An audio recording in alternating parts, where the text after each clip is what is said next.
Avec Rose & Roses, ce que je recherchais, c'était de reproduire cette sensation florale, quoi.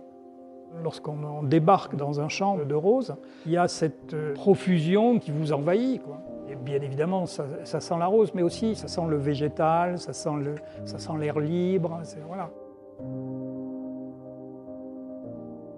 À cette époque, au mois de mai, en général, les récoltes se font le matin relativement tôt. Et quand on arrive, il y a cette sensation-là, quoi. Un peu mouillé, avec l'humidité de la nuit qui perle, et ce côté un peu vif. Traduire une impression en parfumerie, on est obligé de forcer un peu le trait, comme peut-être pour certains peintres, c'est-à-dire qu'on accentue, par exemple, le côté vert, on accentue l'effet fraîcheur. Ce que je recherchais sur ce parfum, c'était essayer d'amener toute cette sensualité débordante de la fleur. On mélange de roses, la rose damascena et la rose centifolia. Ça nous permet de reproduire l'éventail complet de la fleur.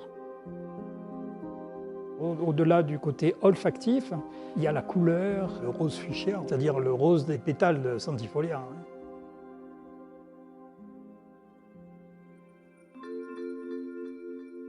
Cette rose, la rose centifolia, est une rose particulièrement importante. Et moi, je trouvais important pour Dior d'avoir ses propres fleurs, et notamment des fleurs de Grasse. C'est une notion de terroir, en fait.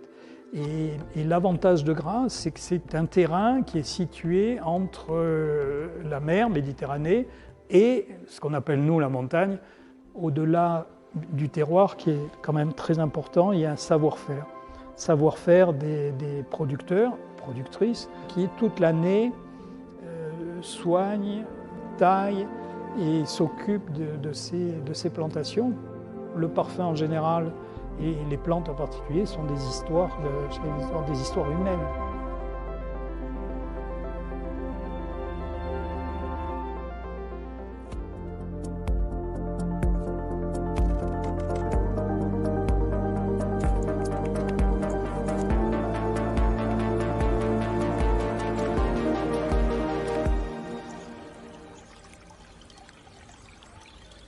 Quand vous sentez une odeur, et quelle qu'elle soit, une matière première ou un parfum, a fortiori, vous avez deux choses. Vous avez d'une part le côté esthétique de l'odeur, c'est-à-dire le jasmin sans le jasmin, la rose sans la rose.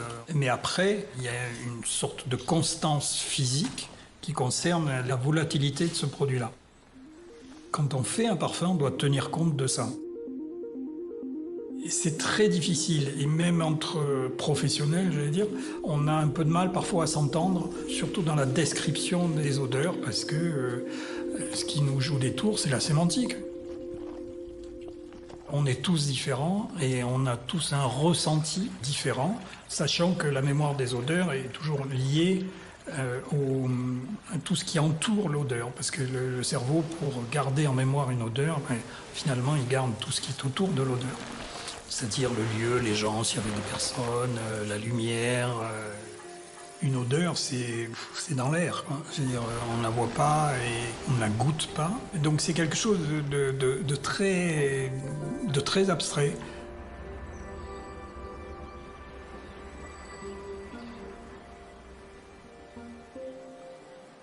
Comment présenter une formule, quoi. Ça m'a été appris par un maître parfumeur, c'est-à-dire essayer de ranger les matières premières qui composent la formule, naturelle ou synthétique, suivant leur ordre d'évaporation. Et en essayant de les classer par famille, c'est-à-dire les notes aldéhydées. Notes aldéhydées, c'est des notes qui fusent très rapidement. Les notes fruitées, les notes à linalol, c'est-à-dire bergamote, lavande, etc. Les notes épicées, les notes irisées, les notes jasminées, ensemble, etc. Et maintenant, je ne peux plus lire une formule si elle n'est pas rangée comme ça, parce que j'arrive à sentir à peu près une formule en la lisant. Miss Dior a ceci de particulier, c'est que ça a été le premier parfum de Monsieur Dior qu'il a lancé en même temps qu'il lançait sa maison de couture. Il considérait les parfums avec autant d'importance, autant d'amour et autant de passion que sa maison de couture. Et il considérait que le parfum, c'était une manière de se vêtir, c'était la final touch, quoi. Eh bien, le Misior, c'est devenu un classique. Et c'est vraiment une référence dans les différentes familles olfactives, quoi. Le Misior est un chypre vert. Le chypre étant caractérisé par un accord assez précis et qui concerne notamment la bergamote, rose, jasmin, le patchouli qui était un des éléments capitaux et la mousse de chêne. Mais quand vous les mélangez, ils s'accordent entre eux et ils donnent ce qu'on appelle un effet chypre.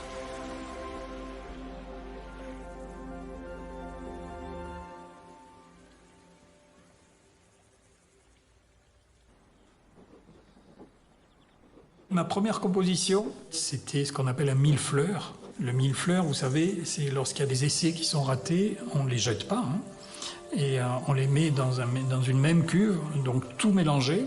Et puis une fois que cette cuve est pleine, eh ben, on la vend sur certains marchés. Sauf que là, manque de bol, ça n'avait plus, donc il fallait refaire la même chose. Donc vous imaginez la complexité du truc. C'était très formateur parce que vous êtes tout seul. On avait le produit et puis les touches, et voilà, on se débrouillait.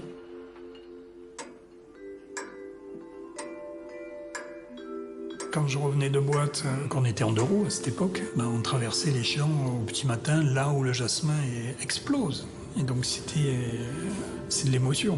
Vous marchez dans les sentiers, vous écrasez l'origan, du thym, enfin voilà, vous accumulez, c'est-à-dire que tout ça vous enregistrez, quoi. Voilà. Mais bon, c'était ma jeunesse, c'était Grasse, c'était comme ça, quoi. C'est pour ça que moi je me devais de faire quelque chose pour Grasse et pour la ville, quoi. Et les produits grassois, parce qu'ils le méritent. Si on doit représenter la femme par une fleur, je pense que la rose est la plus appropriée. C'est la fleur la plus universelle. Ouais. C'est pour ça qu'on s'en sert beaucoup en parfumerie, parce que tout le monde connaît l'odeur de la rose. Et tout le monde, dans tous les pays, dans toutes les cultures. Et c'est quasiment la seule fleur qui est cet a priori positif. Alors je crois plus à l'odeur de l'être aimé que l'odeur de l'amour avec un grand A. L'odeur de l'être aimé, oui. Quel qu'il soit, oui. Et quand vous aimez quelqu'un, il n'y a pas de mauvaise odeur, quoi. Je veux dire, nous sommes des mammifères, donc l'olfaction fait partie des approches, fait partie de nous, de la reconnaissance et tout. Et l'odeur du cœur, ça ne s'oublie jamais. Jamais, jamais, jamais.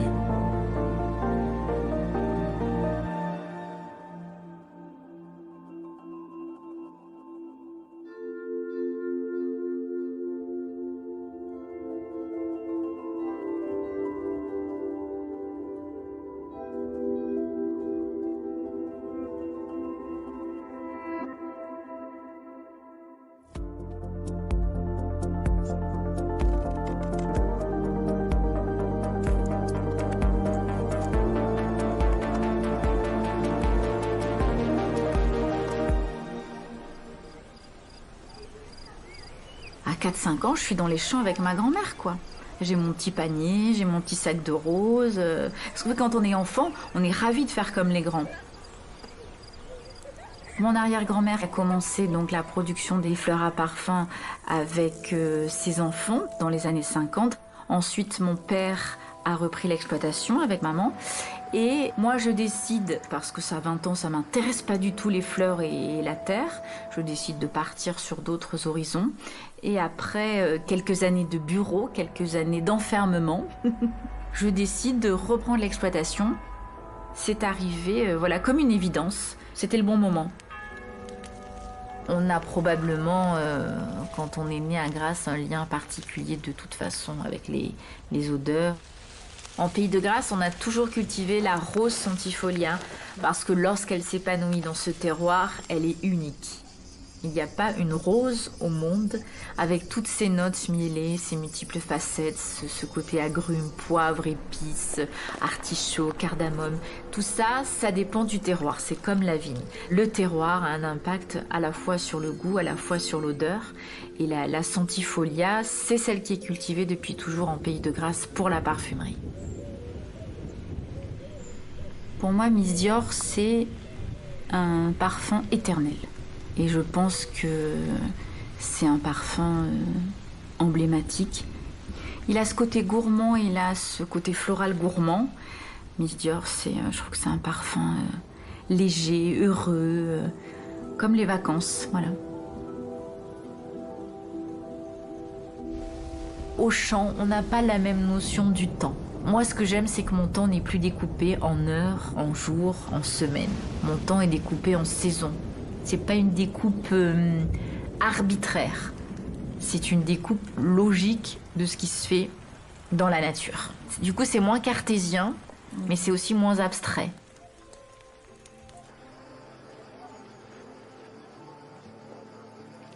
Mon père a toujours fait les choses avec passion, avec amour, avec envie. Moi, j'ai une admiration pour mon père et évidemment un amour incroyable. C'est quelqu'un de hyper bon. C'est quelqu'un qui aime les choses, qui aime la vie, qui aime les gens. Et par-dessus tout, aime ses fleurs. Et je pense que voilà, en même temps qu'il m'a formée, il m'a transmis ça. Mais je pense qu'il l'avait transmis déjà depuis longtemps. L'amour, c'est pour rien au monde. Je changerais de métier ou je changerais de matière première. Pour rien au monde, je ferais autre chose. Bien sûr qu'il y a des sacrifices, bien sûr qu'il y a des moments où c'est plus difficile que d'autres. Bien sûr que des fois, on descend au champ et il fait 5 degrés, il faut aller tailler les rosiers, on est congelé. Mais en même temps, mais qu'est-ce qu'on est content quand on a fini la journée, qu'on se retourne et qu'on a abattu tout ce travail. J'ai souvent la tête dans les étoiles et en même temps, j'ai les pieds bien enracinés. La fleur à parfum, la fleur déjà c'est beau, c'est féminin. Mais en plus, quand il y a l'odeur, quoi, c'est quelque chose de magique. C'est futile, c'est immatériel, ça fait du bien. C'est-à-dire c'est un travail de la terre pour quelque chose de précieux, pour quelque chose de magique. Ça fait partie de l'indispensable. Même pour aller mettre du fumier dans les champs, je me parfume. Le luxe infini, c'est quand tout le monde dort et qu'à 5h du matin, vous prenez votre café, assis sur l'herbe, avec ce silence extraordinaire, avec évidemment le bruit des oiseaux et les premiers insectes, l'odeur du lever du jour, si ça pouvait durer des heures. Ça, c'est des moments privilégiés. On a l'impression d'être un petit peu seul au monde et que le monde vous appartient. Peut-être c'est ça le bonheur, aussi simple que ça. C'est des moments qui sont qu'à vous et qui vous remplissent de bonheur parce que c'est une plénitude et parce que ça vous comble.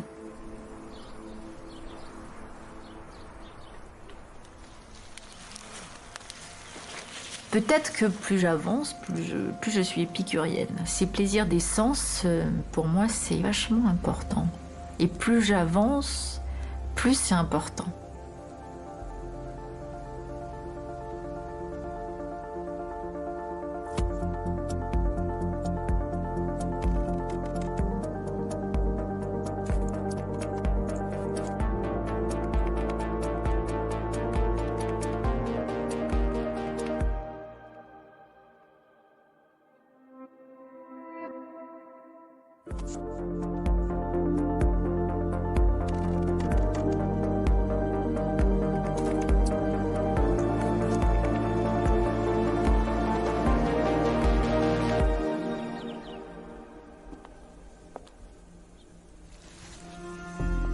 En ce moment, c'est les roses, donc je ne pense qu'à elles, j'en rêve, je les vois différemment.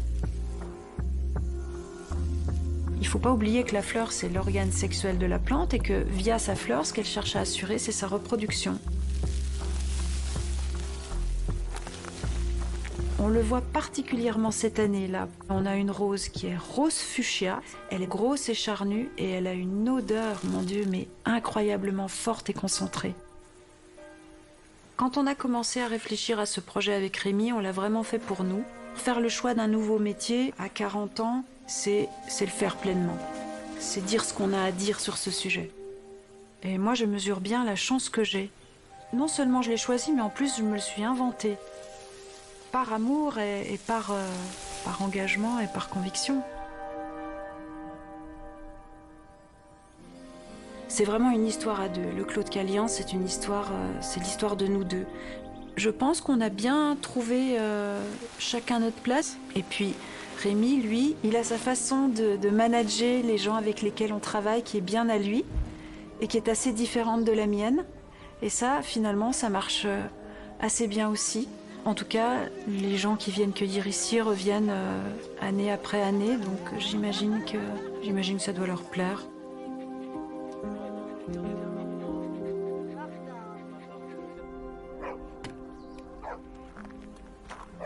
Mais on est parti comme ça à un moment où c'était complètement fou, parce que c'était un pari hautement risqué. Juste parce que la plante à parfum ici, c'était en perdition totale. Il n'y avait plus de clientèle, les savoir-faire se perdaient. Et oui, il a fallu apprendre. Ce métier, c'est un métier très technique. C'est pas parce qu'on avait semé un jour des carottes dans son jardin que on va faire pousser un rosier centifolia, un pied de jasmin, un pied de tubéreuse ou que sais-je encore.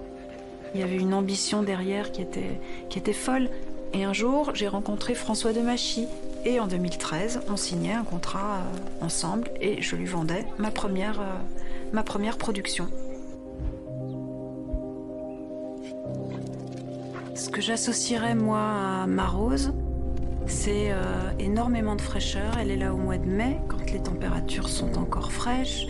Et la gageure de Miss Dior, c'est justement d'en avoir tiré les notes que moi, a priori, je ne percevais pas, c'est-à-dire les notes très sucrées et des notes très chaudes qui seraient plutôt des notes d'après-midi. Ce serait une rose d'été, en quelque sorte. Ce serait la centifolia d'été, le Miss Dior tel que je le perçois, moi.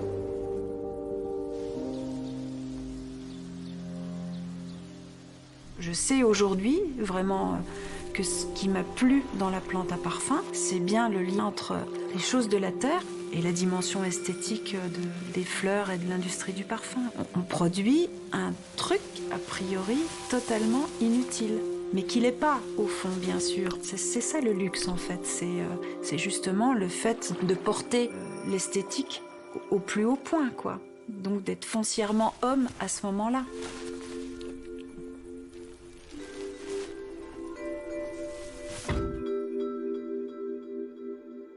Et puis je pense que le métier de la terre, ça apprend ça, hein, vraiment. Il faut être relativement sage.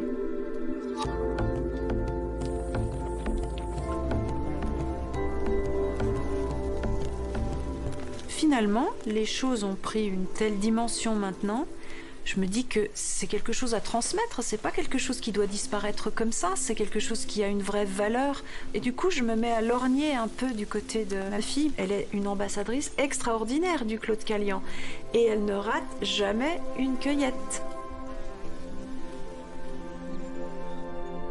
Je fais pas vraiment de distinction entre un individu, une plante ou un animal.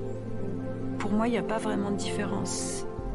Prendre soin d'un enfant, de mes enfants, prendre soin de mes plantes et prendre soin de mes animaux, c'est exactement la même chose. Ça va dans le même sens, c'est le même don de soi. Et ce lien d'amour, eh bien, il fait qu'on est encore plus dans l'observation, donc encore plus dans le soin, donc encore plus dans l'attachement. Et une fois qu'on est pris pour toujours.